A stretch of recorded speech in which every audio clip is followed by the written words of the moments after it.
This next exercise is targeted at strengthening the muscles along the bottom of the foot, specifically the muscle group that we call the flexor digitorum brevis and longus, and they allow us to grip the toes onto the ground or into the floor.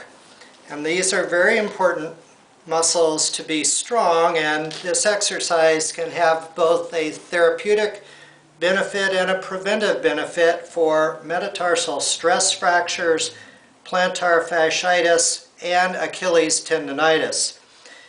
So this can be achieved using a small tubing or TheraBand, and it loops under the four lateral toes, and then we rest our heel on a block or a step so that we have operational room for the bottom of the foot to move.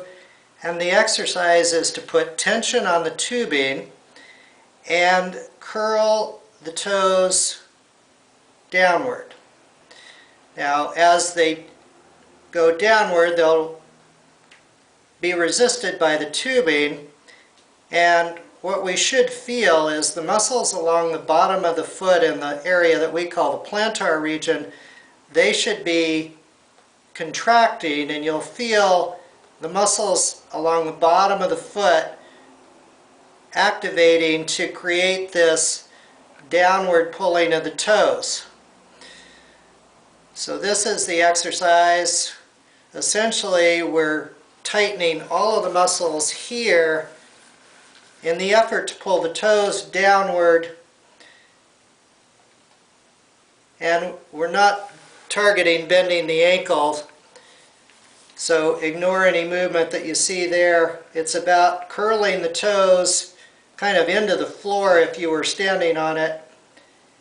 And this exercise has to be done with a large number of repetitions to strengthen the muscles. So we would do multiple sets of 10 to 20 to 30 repetitions. So if we're trying to rehab an injury, we would do a lot of those. But if you run, especially if you run mid to long distances, this is a very valuable injury prevention exercise.